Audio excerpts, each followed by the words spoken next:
The opening scene features an Atlas Centaur, a 4-stage rocket that is being launched into deep space. The rocket is designed in such a way that it uses energy from the sun and gravitational pull of neighboring planets to cross the solar system. This space probe consists of information about the human race, along with the map of the Earth. Its prime mission is to find intelligent life forms like that on our planet. Whoa, let's not give us too much credit. The scene then cuts to a school teacher, Neil Clark, who is being introduced as one of Britain's greatest writers of all time. He is interviewed by a beautiful woman, Catherine, regarding his best-selling novel. However, Neil's speech is interrupted by his dog, Dennis, barking from the crowd. Suddenly, more dogs enter the venue, causing absolute chaos. Neil then abruptly wakes up in his apartment, revealing the entire scenario to be a dream. Meanwhile, his dog keeps on barking until his neighbor Fiona comes to his door to complain as usual. This time she tells him to control his dog, or else she will have to contact the authorities. Afterwards, Neil takes his dog out for a walk when he comes across another neighbor, Catherine West. He tells her that he just dreamt of her giving him an award for his new novel. Maybe don't tell her that, stupid. She asks him if he has finished the book in real life yet, to which he replies that he's almost done. It turns out Neil has a crush on her, and has for a long time, but he is too embarrassed to tell her in person. In the meantime, in outer space, the Atlas Centaur probe is sucked into a tube, connected to a gigantic jellyfish-shaped alien ship. Inside, the extraterrestrial Galactic Council inspects the probe and finds the illustrations along with a peaceful message. Following this, they assess the Earth and debate whether to destroy it or consider humanity for Council membership. One of them thinks Earthlings are barbaric and that they should destroy Earth for the moral well-being of the intergalactic community. However, another, kinder Council member suggests that humans should be given a chance to prove themselves. If they succeed, they can join the Society of Superior Species. Back on Earth, Catherine is at her office, but she's been arguing on the phone with Grant, a man who's obsessed with her. Just then, her boss shows up and asks her to rewrite the questions for her next TV interview, which happens to be with a best-selling author. She tells her to focus more on the author's past scandals, with the intention of tarnishing his reputation. Catherine protests, asserting the author's widespread popularity, but her objections are disregarded. Shortly after, she is approached by the show's producer James, who tells her that the audience prefers gossip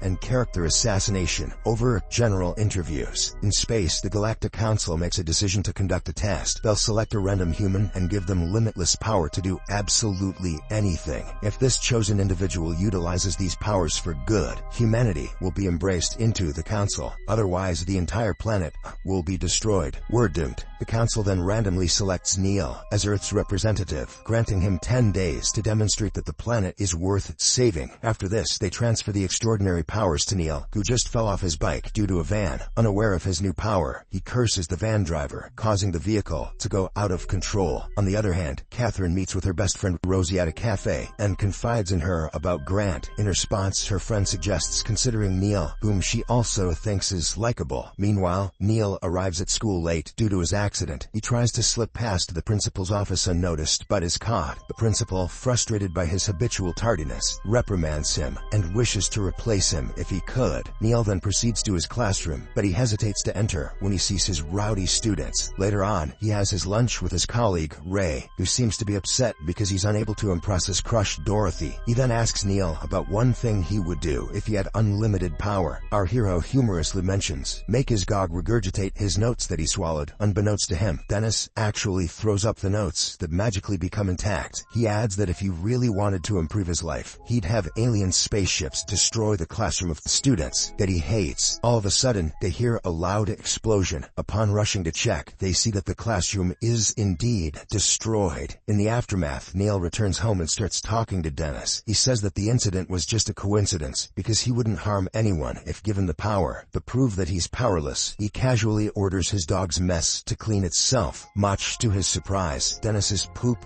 walks towards the bathroom, then dives into the toilet. Geronimo Thinking that he's hallucinating, he rushes to the kitchen and grabs a drink. During this, he accidentally spills the whiskey bottle. To test his abilities again, he wishes for the whiskey to get back into the bottle. At first, nothing happens, but when he tries a second time while waving his hand, the liquid surprisingly snakes back into its bottle, leaving him in utter shock. Now that Neil realizes he can do anything by simply waving his hand, he wishes his old whiskey to be replaced with a new one. Unexpectedly, the bottle hops out and breaks into a nearby liquor store, triggering the alarm. He then runs away, but the police start chasing him. Just when he is about to be caught, Neil wishes to be at home eating with his dog. Lo and behold, his wish comes true, and he vanishes from the scene. So far, Neil has killed a bunch of kids, thrown out a bunch of poop, and robbed a liquor store. I wonder what the aliens think. Once home, Neil realizes that the earlier explosion was actually caused by him. In an attempt to make things right, he makes a wish for everyone who has ever passed to be alive again. As a result, all the dead people rise up from the cemetery and approach his house. Seeing this, Neil hurriedly clarifies that only those who died in the prior explosion should be returned to life. He soon comes up with a better idea and wishes for the explosion to have never happened. This reverses everything, and he finds himself in the school cafeteria again. After this, he goes to his class and sees the students are back in their irritating state. He then wishes that all of his students become kind and diligent. His wish is immediately granted, and the classroom becomes quiet, unlike before. Neil just restructured the brain chemistry of a bunch of children. Way to go, Neil. Afterwards, Neil notices the principal from a distance and waves his hands to make him be nice to him. He then walks past him and receives praise. Later, in the staff room, Neil observes Ray trying to talk to Dorothy, but is consistently rebuffed. Feeling bad, he wishes for the woman to worship his friend, and seconds later, it happens. That's definitely a criminal offense. On his way home, Neil playfully wishes to become the president of the US, which results in numbers of armed guards arriving at the scene and escorting him to the car. Soon after, they are ambushed by some assailants, prompting Neil to wish himself back home. Later, he stands in front of the bathroom and makes weird wishes, such as having the body of Albert Einstein. Weird choice, that dude was shaped like an egg. Then, he chooses the body of a great athlete, and so on, before retiring to bed. He also wishes to see Catherine's room downstairs. Upon doing so, he notices her in undergarments, ironing her clothes. He accidentally makes a noise which catches her attention. Thus, he hastily reverses the process, and also makes her forget what just happened. How have the aliens not blown up the planet yet? The following day, Neil confides his exceptional power in Ray, who initially refuses to believe it. To prove it, he makes a skeleton talk and jump outside. He also performs some magic, such as covering the entire room with flowers. All of these demonstrations ultimately convince Ray, leaving him in shock. Elsewhere, Grant approaches Catherine in the street and tries to convince her to go on a date with him. However, she declines and firmly asks him to leave. Before departing, he hands her the keys to his apartment, in case she changes her mind. Later that night, Catherine is in her apartment, talking to her best friend about the guys in her life. During this, she expresses her liking towards Neil, so Rosie suggests that she approach him. Meanwhile, in space, a scientist alien reports that the galactic power has some glitches in it. In order to fix it, they have to take back the power that has been given to Neil for a while. At the same time, Neil, unaware that he has lost his power, makes a wish for Catherine to be in love with him. Coincidentally, he hears a knock on the door, and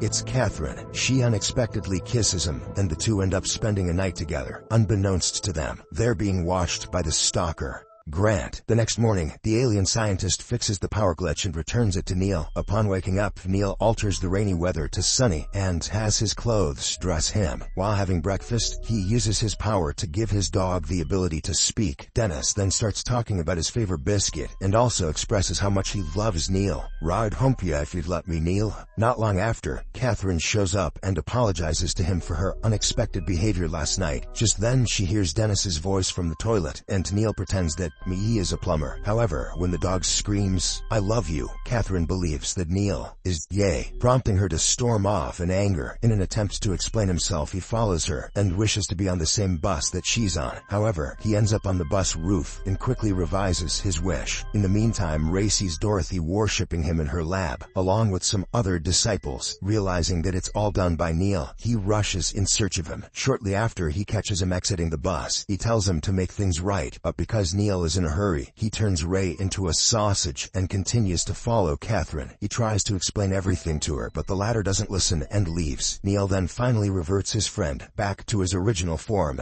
Later in the evening, Catherine returns to her apartment, where Grant is waiting for her. Shocked, she lets out a scream and immediately locks the door from the outside. Hearing this, Neil rushes to her and invites her to hide at his place. The two then have dinner together, and Neil finally decides to reveal his superpowers. "This is why you love me. Isn't that great?" But before he can prove it to her, Grant breaks into the apartment and starts quarreling with Neil. Catherine tries to stop them, but when they persist, she leaves the place in anger. Following this, Neil uses his powers to stick him in the walls and place him in a flower pot. He then tells Grant that he can easily provide him with millions of dollars if he's nice, but can also make him disappear with a mere wave of his hand. This revelation leaves Grant in a state of shock. Just then, Neil gets distracted by his dog, and Grant takes the opportunity to knock him down from behind. A while later, he regains his consciousness and finds himself restrained in Grant's apartment. The latter has taken Dennis hostage and threatens him to start fulfilling a list of wishes in front of him. These wishes include providing big ears and webbed feet to all the English men, and changing the color of British police's uniform to pink. Grant is a friggin' idiot. On the other hand, Catherine suddenly realizes that Neil might be in danger and returns back to his apartment. There she finds Ray hiding in a closet from Dorothy's pursuit. The two then head to Grant's house in search of Neil. In the meantime, Grant is now seen dressed up as a high-ranking officer covered with medals. A short while after, Catherine and Ray arrive to rescue Neil, who then reverses all of Grant's wishes before turning him into a dog. He also stops Dorothy from worshipping Ray, ultimately bringing everything back to normal. But now, everyone's disappointed in him because of problems he's put them through. Later, Neil awaits Catherine's return home and apologizes for everything. However, she asserts that she cannot be with someone who might make her do things against her will. This leaves the man devastated, prompting him to return to his place. Sadly, realizing that he was being selfish the entire time, he now decides to use his powers to solve the world's problems. Finally, he then grants everyone as much food as they want and says that the wars shouldn't happen for any reason. He also grants every person their own dream house and wishes for the reversion of global warming. However, this all backfires when worldwide obesity flares. All land, including the desert, gets taken over for houses, and the planet falls into a global ice age. Faced with the unintended consequences, Neil decides to reverse all of his wishes. Disheartened by his personal life and unsuccessful attempts to improve the world, Neil contemplates committing the unthinkable. He jumps off the bridge, but Dennis also leaps off after him. As a result, Neil is forced to rescue his pet and consequently himself. Afterward, Dennis tells his master to give the power to him, emphasizing his unwavering obedience and lack of selfish intentions. Neil thinks for a while and obliges. Man, a lot of people are about to get humped. Meanwhile, the aliens decide that Earth is not worthy. It turns out that the Galactic Council has an inverted understanding of morality. It sees dominance as good and weakness as evil, and the fact of Neil trying to end wars and make the lives of others better is considered to be a sign of weakness. Believing that the Earthlings are weak, the aliens finally decide to destroy Earth. But in an unexpected turn of events, Dennis, who now possesses all the power, wishes that the source of power